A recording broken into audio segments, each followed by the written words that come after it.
Welcome back to Word Blindness, Dyslexia Exposed. I'm Juliet Hahn here with my co-host Brent Sopel. How are you?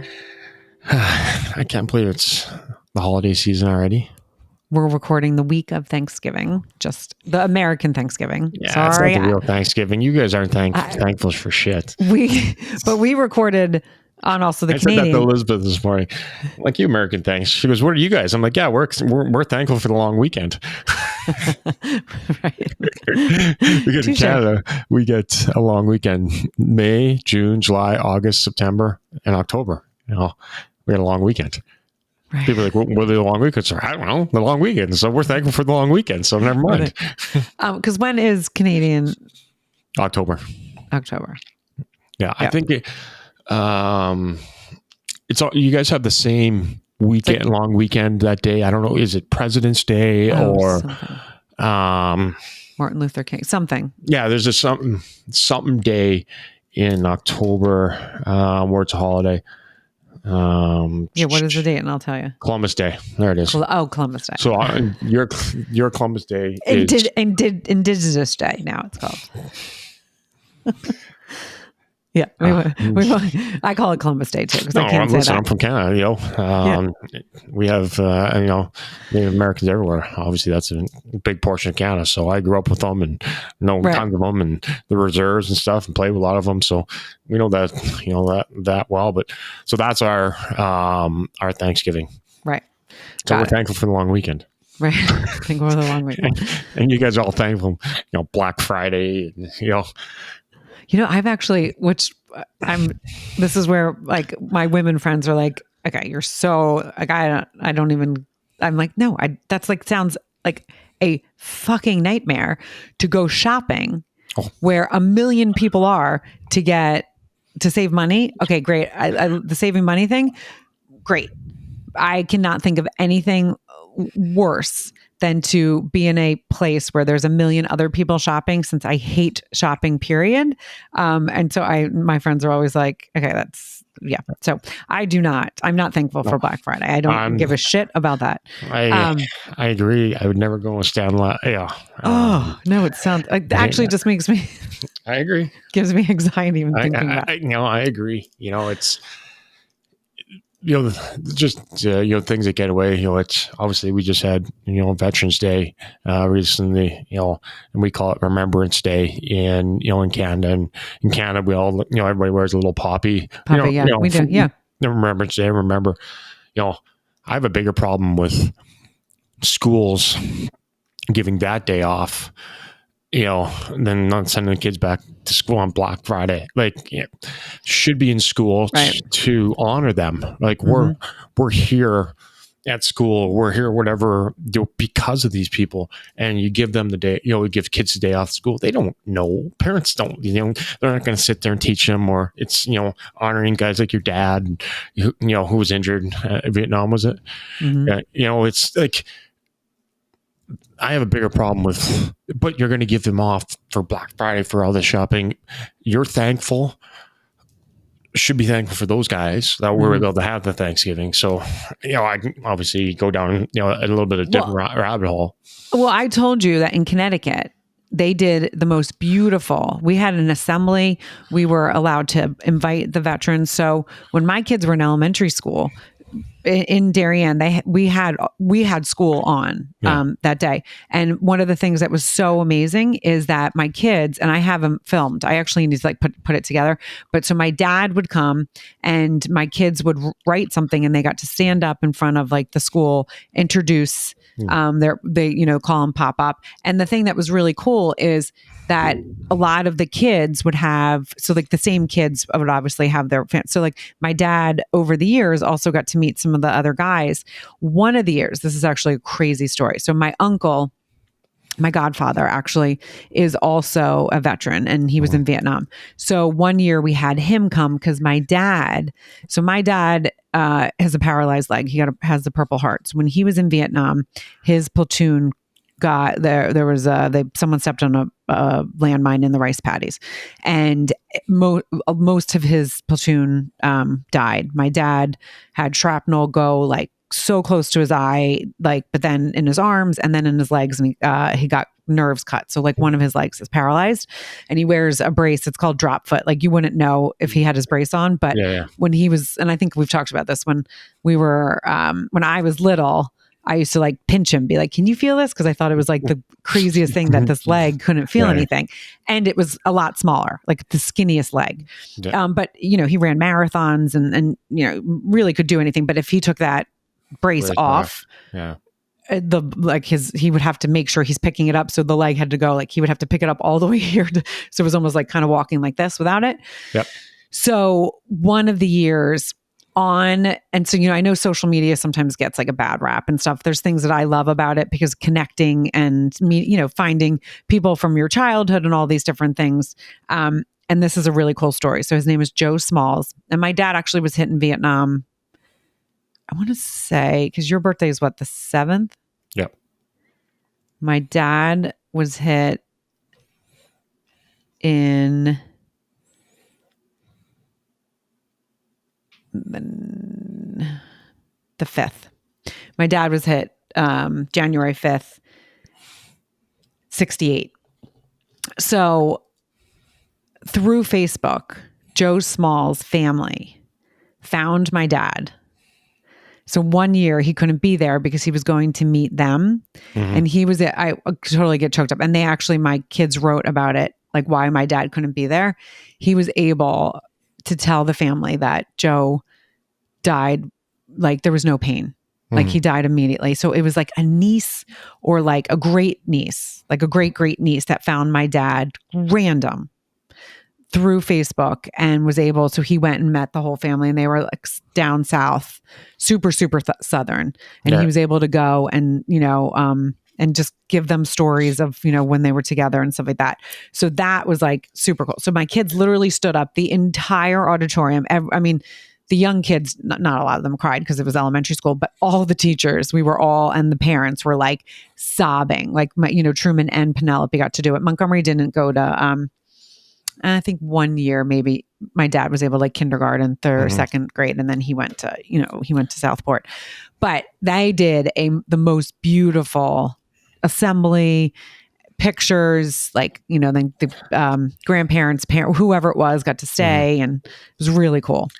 See, that's awesome. Love to hear that. I don't, you know, to me, you don't hear enough of that, right? You know, is it a half a day for all schools, whatever it is. I don't care if you're in the middle school or high school, you're there. Let's go. You know, that shouldn't be a day off, right? That should be, you know, I think it fell on a Monday this year. You know, I think so. Yeah. You know, or, you know, so then people use it as a long weekend, right? They weren't doing what, you know, honoring her, you know. Then you've got people lining up at 2 a.m. or whatever, midnight or Black Friday and doing this, and they're thankful. We're here because of them. Where's the root, you know? And so it's, I have, you know, remember high school, we always blackout Wednesday. Yeah. Right. So it's, you know, it's those stupid things, right? But, you know, it's obviously you get all your look at things, but I just, you know, see it a little bit differently. And we are recording. We did not decide to talk about that. I don't know. Well, because I said it was a long weekend.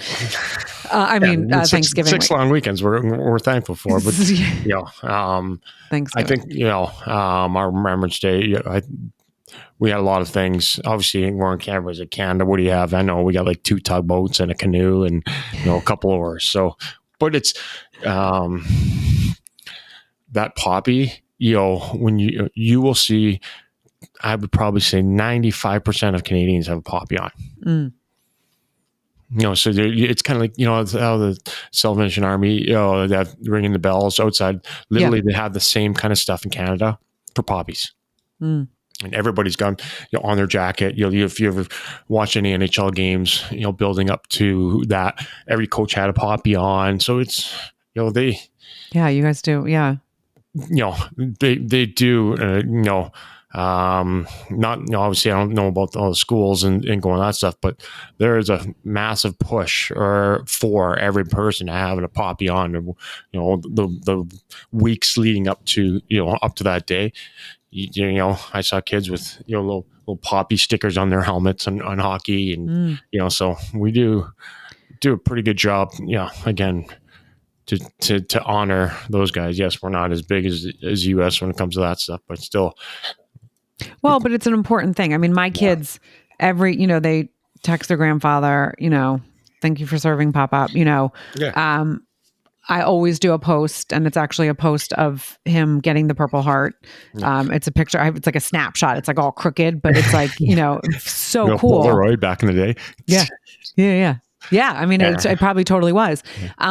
But it is those things that, and whenever we see anyone in the service, we always thank them. My kids, even if someone's in line, thank you for service. And a lot of times they're like, oh my gosh, thank you so much. And it is, they're shocked, I don't mean to jump in, is, the shockness of it. Obviously, for the golf events, we had 5 veterans there, and we surprised them all with a set of golf clubs. I want to say, Drew is the last one. His clubs are being made, and he picks them up on Saturday. So all 5 of them, got a set of custom made golf clubs for, to thank you for the service. And they were just blown away by that. Like, they shouldn't be. No, I know. Right? And it's true. They shouldn't be. And where that just came from me, as you were just saying, as you guys always, thank people for the service. You're like, oh, what do you mean? Oh, no, they're all excited. They don't get enough of that. No, and it's sad. Well, and it's also because people are in their own world, and it is what it is. Like, you don't talk to strangers, whatever. It's all these different, silly things in my mind. And it's kind of like a good segue, because we were talking yesterday, and one of the things that we talk about a lot is when you have a foundation, when you have a charity, when you have a mission-based, that's the right word, right? Mission? Sounds weird. A mission-based cause, you need people to support and believe in you. Right. And we had just a kind of an interesting conversation, and I brought it back to one of my first season of Your Next Stop. I interviewed this woman. First season. Wow. How far back, just to give a context to it, how far back is that? So it probably was in 2019 or 2020. I started in early 2019. Let's just say 2019. So you're bringing it back, almost 5 years? Yeah. So, right. So I'm in my 5th season now. And it always stuck with me because I thought it was really interesting. Her name is, and I always got it wrong. I always flipped it. Hala Taha. And she's got a great podcast. It's like all about entrepreneurs. She's actually always in the 1%. Really, it was an awesome interview. Like, I was really excited. It was like actually one of the first ones that I was a little bit nervous, and I was like, oh, this is so weird. I'm nervous. Why am I nervous? It was because I couldn't say her name. One of it was like, again, early. Surprise. Early on. It was actually right before I rebranded. She was one of the people that said to me, have you ever thought about changing the name? And I was like, I was thinking about it, but I don't know. Cause this is like, what do you bring? And she gave me some really great advice. And one of the things that in her story that was really cool, she had a lot of people that always kind of wanted to tear her down, which is kind of shitty, but she was always like, I always had women in companies that didn't want to promote her. She was a very strong, very pretty, confident woman. And so she worked on the radio and she did these other things. But one of the things that she said is that as she grew her own business and the different things that she had in her business, she had people that always supported her. And she's like, there would be I don't need to be paid. I know you'll take care of me if that even happens, but that's not why I'm doing it, right? It's not when I'm doing it. I want to be able to help you because I believe in what you're doing. Yeah. And I said to you, I mean, we've talked about this a million times on the podcast, but we met for a reason. It's the dyslexia. I mean, it was just when we look back on it, it is kind of crazy, and it's interesting how it's happened and then where things are now. I mean, March, Mr. I think, is going to Negative. be 2 years. The realist. Things are going to be 2 years. And the reason why we're also talking about this is season 3 is going to be coming up after the holidays. So it's kind of like let's go back to some of the stuff and kind of reminisce, but like talk about some of the points that we do talk about often. And I don't know that everyone completely understands them. Rightfully so. Sometimes some people are never going to understand the way that we talk about things. No right or wrong. It's just not it. But a lot of times if you hear something like 5 or 6, 7, 8 times, sometimes it's like all of a sudden that thing clicks and you're like, oh, that's what they've been saying, or, oh, that's interesting. So when she said that, I was like, that's so interesting. And I remember when I started my business and I would I hired someone to help me with editing. I hired this, and it was always that I knew I needed to like get to the next level. You put money in, and anyone that starts a business or has a foundation can kind of relate to these kind of things, right? You have to put money in to start making money. There's like this whole kind of like dance that you have to do. And sometimes it's like, is this the right thing? Should I be, putting finances towards this? Is that going to get me to that next level? And so you're always constantly kind of playing, you're educating yourself. And so it's not so much different having a foundation than having your own business, right? It's just, I mean, it really is very similar. Do you want to jump in on anything? No, it's just the similarities are you kind of have to have the same kind of mindset. You need money to build a business. You need money to build a foundation. So the similarities are almost side by side. Right. And so when we met, and I said to you, obviously it has embedded me, the 5 Ds. Now I have 2 kids that have the 5 Ds. If you missed that, go listen to last week. And that's probably when it's come out. And family members, obviously myself. And I was at a point in my life, and I said this to you, where I was helping my community. I was, advocating for my own kid. I would help parents by like talking them through stuff. This is, my experience. So in my head, which I was helping, I was making a difference, but I always knew I wanted to make a bigger difference and that I could make a bigger difference. It just, there was nothing ever like, I'm like, I don't even know how to start any of this. So it really kind of was just one of those things that was like, I'll do my job in my community by always talking about it, right? Not letting teachers and administrators, go. I mean, I've sent podcasts to them, articles, like if they don't understand dyslexia, like, let's sit down and talk. Like I've always been that person. So when I met you, it was just that I wanted to help. And you're skeptical, right? Because you've had so many people say, I want to help and then not help. And I've witnessed it it's going to be 2 years. I've witnessed it like tenfold. And people and it's not that they're not good people, bad when they're not. I mean, just sometimes people say, yeah, I really want to help because they want to, but it's not top of mind. It's not priority for them. It's not something that fits into their life. A lot of times I think it's just not the time. And so I take the personal part out of it. Like I've said this to you a million times, and I know you always are like, like I never think, oh, someone's not helping because of me. I know you do that, but I'm always like, it's just not the right time for them. It just didn't line up. And so I like the way I live because it definitely makes me not have to, I don't get down on things because I'm like, oh, okay, it just wasn't the right time.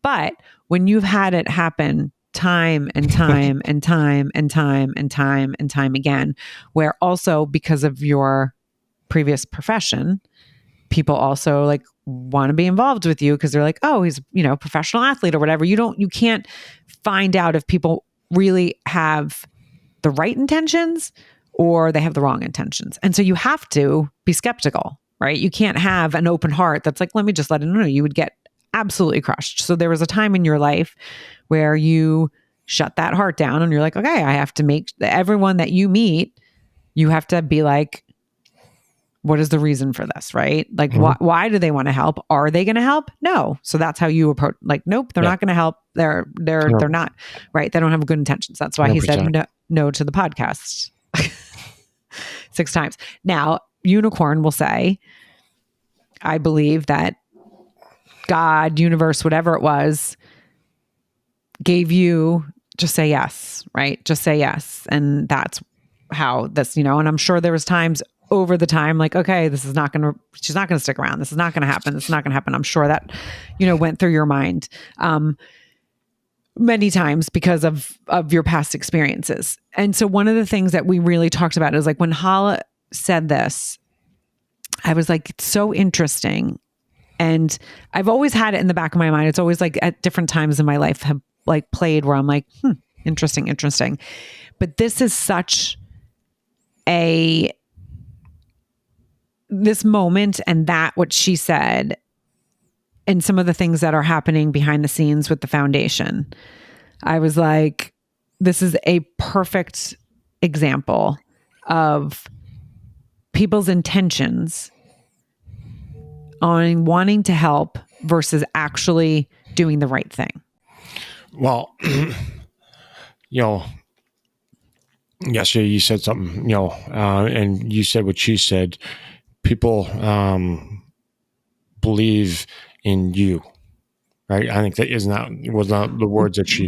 Right. She said people believed in what she was doing, right, and her cause, and what she wanted to do, like her business.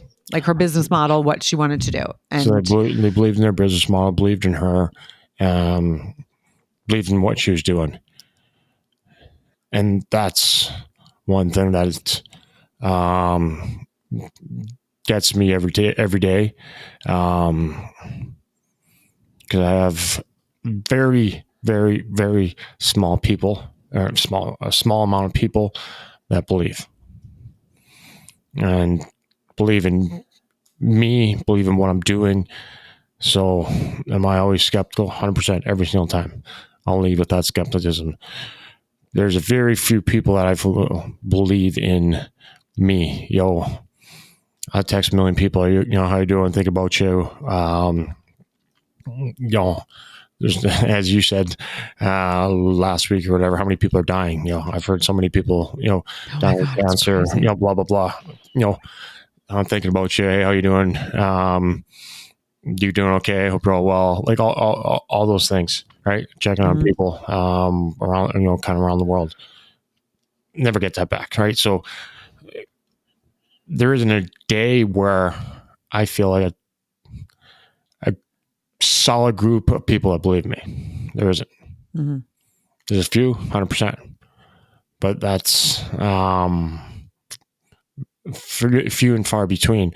And as you said over the last couple of years, I've been shocked in what has transitioned with people would say they want to do this or they want to help out or they want to go here or this or the foundation, and that just falls flat in your face. I'm like, oh, just watch where this goes. No. You always put the unicorn hat on because I want to believe people are good, innately good, and I don't. Right. Because the proof is until you prove to me you are, which a few people have, absolutely. Majority haven't. Right. And what I also said to you, so I said to you, I don't think it is as much that people don't believe in what you're doing, but I do think as we continue with this, I think there's so many people that actually don't understand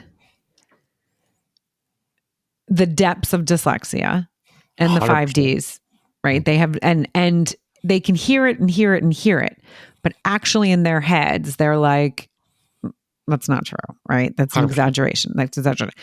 100%. And no, and not, rightfully so. Like, that's not, the things that have happened to you because of your 5 Ds versus someone else's, it's different, right? Yours, like, being a professional athlete and then having to go in the real world and how that transpired, like, as we've talked, about a million times, that again, your gift was playing professional hockey. That was amazing for so many things. But then when you had to, at 40, go into the real world, it was like, okay, this is not going to go, it's not going to go smooth.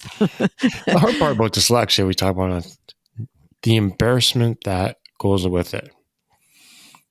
And that's what is probably the biggest I don't know, misconception. The hardest thing to understand is, we can't do the simplest things. And you start struggling when we grab that first book. So that's 1 year old, 2 years old. So that's how long. So the embarrassment that goes along with it, there's nothing else in the world that has the amount of embarrassment wrapped part of it. In anything else, right? We always autism, again, in the hereditary portion of it. So it gets passed from somewhere. But that's the biggest misconception is how much embarrassment goes along with this whole dyslexia. Think goose egg, or think of an egg, right? That we're trying to crack that shell, so more people can get in there for understanding, or more information can be absorbed. But there's that goose egg or egg around, Mm-hmm. Well, and I think, and as what you just said, like, I'm sure there's a lot of people that are listening and are like, what do you mean there's embarrassment? And we've talked about it. I mean, we've talked about it many times. And it's not, it's even hard to explain, but I was trying to think, because there was something the last couple of days. Well, I was in a meeting last week, so while you're thinking, I'm in the room there's 4 of us. 2 of us are dyslexic. And what did he say? He goes, I think I said something, I tried to Google a word. I was so far off. There was nothing came up in the English dictionary. The one guy that's dyslexic, he goes, I know, I do that all the time. Then I got to change the whole sentence because I don't know how to spell it. And then he looked to his right, and the other, he's like, hey, so-and-so, do you do that? He like, what are you talking about? Absolutely not. And it took him like I thought everybody did. Shock. Right. And that's not too many people Google. How many times you Google a word? Oh, it's happened so many times. Thousands of times where I've been so far off that everybody probably has tried to Google a word and are way off 1 or 2 times, right? Not thousands. Oh, it happens every single time. Yeah. And he was like, he was caught out. Like, you could see kind of the startledness of, I thought everybody did. So it was in last Wednesday in that meeting, he was just like,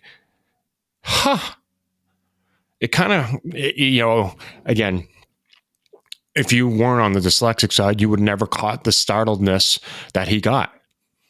Right. And because you also knew, like, you knew the feeling. I mean, 100%. Mm-hmm. Because we talk about it all the time and get it all the time. Like, what are you talking about? No.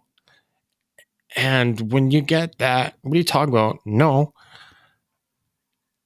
Then you look like, what's wrong with me?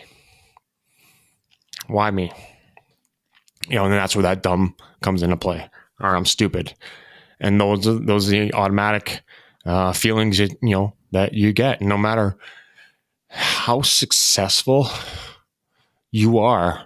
And successful is determined in many different ways. Yeah. I'm just saying, it can be financial, it could be spiritual, it could be emotional, whatever that is. It's just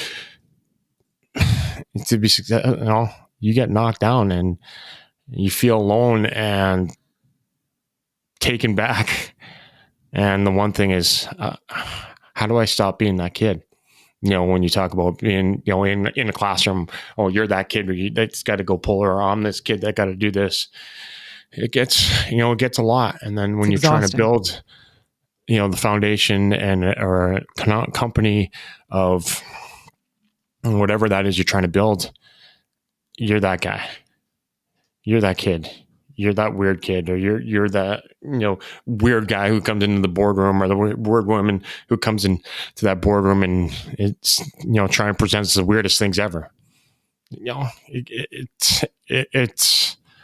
It's a dark, lonely place for many, many years. Sometimes, and a lot of time, never. We don't get out of that dark, lonely place, and that's kind of why the foundation is self-esteem is always number one for me. Yeah. I mean, there's a couple things. The Google thing, because I will, a lot of people will ask me, well, can't you just voice text it in? And the thing, and I'm like, yeah, I voice text everything in. Siri's racist. She doesn't listen to the Canadian accent. Well, no, but the thing is that it actually, as much as I speak and everyone's like, I can't believe that you struggle because you speak so well and you have such great vocabulary. When you're speaking, if you don't know how to spell something and you're trying to then figure out how to spell it and you're saying the word, you're not going to pronounce the word like phonetically the way it's spelled because you can't so it's a real mind fuck. So like it does not always work if the word is not like it's simple thing. Like, so speaking into it, I always will get the wrong thing and then it won't find and it. Even if it looks right, or even if it is right, it looks wrong to us. Right. But how many times, I've heard this a number of times, hey, I I have a foreign language, Spanish or Italian or German, whatever in school. How many times I've heard, I can hear it, I can understand it, I can speak a little bit, but I can't write it. Right. Yeah, well, because that's the dyslexia part, right? I mean, that's and not even a dyslexic. I mean, I've heard just even from people, right? Yeah, normal people, that who's taking, or I can understand it. My dad used to say I can understand some of the Polish you're talking about, but can't write any of it. So, not dyslexic, but the transition into writing it. So that's us every day. Yeah. And then also in the business world, or you having support, like going into these meetings, right? One of the things that I also find really interesting that a lot of people don't think about is, okay, you have someone, like, let's say we're putting together a PowerPoint presentation. And I'm like, okay, this is how I know I need the PowerPoint presentation done. I just actually had this conversation with someone that I work with. And I said, I could, like, it doesn't matter what's on the PowerPoint presentation. I'm not going off the PowerPoint presentation. That's for the audience. I have to go off of my mind. Yeah. If I have some cards in front of me to like bring me back, it could be like, if my attention deficit's a little tweaky that day, that's going to fuck me. So it's this like, it's almost like this eloquent dance that I have to do things very, very different. So having someone supporting me, sometimes it also doesn't really help if they can't completely, even having a couple different dyslexics, right? Everyone finds their own way to do things, dyslexic or not. And when you have a support person trying to help you figure it out, sometimes it's like, I just have to do it myself because I can't explain how I need it, but this is how my brain needs it. So again, it's like this exhausting sometimes like time, because you know what you want, what you need and what you want to do, but you have to do it yourself. And so then you're doing everything super backwards. And if anyone else is trying to help, it's like, okay, it just becomes this real shit show. So when people come to support the foundation and help and say, I mean, I really truly believe, because I believe that most people are good. I really don't think that, again, that someone's waking up and be like, I'm going to be an asshole today. Yes, I think there are people out there that do, but I think people that genuinely are like, I do want to help. I think there's a couple different things. One of them is, I think that they're like, oh, this could be cool. He used to play hockey. Maybe maybe they saw you play, and that's one of the things. Another thing is they, but they're like, I believe in what he's doing. So I do want to help. And then life gets in the way and they don't follow through. It hits you hard. I mean, really hard. If, someone, also was like, hey, I just want to like network. This is, I know, happened to you a million times. Like, I'm going to help you so then I can tap into your network and see who you've got to help. And I mean, that is like helps. I mean, that's happens to you all the time. Yeah. again, not saying there's anything wrong with the people that are doing it. Not like, okay, they're in going like, oh, how can I go fuck Brent Sopel today and his foundation? That's not what we're saying, but it's a very interesting thing when people constantly are like, yes, I want to be able to help you with this and help you with that. But then whether they're dyslexic or not, and we really talked about this in depth yesterday, and we've talked about this a lot on the podcast, is even though some people are like, yes, I'm fine with my dyslexia. I've dove in, I've done work. I'm really fine. I'm successful and da-da-da. You don't want to go back to the times where you weren't successful. And so it's almost this, like, again, a disconnect, even with a lot of people that have dyslexia that are super successful. It's this disconnect where they're like, well, no, school was fine. I don't remember. But every time we've had someone on the podcast, right? It's like, well, you know what? Now you just said that. Well, it's, remember the old mama had a baby and her head popped off. You pick a dandelion and you pop it off. That's most dyslexics, or most people struggled. Very few dyslexics go to the root of that dandelion. That dandelion is going to go back, and some of the kids are going to be able to kind of pick it, and mama's got a baby, head popped off, right? But for me, I live at the roots to pull out that roots, right?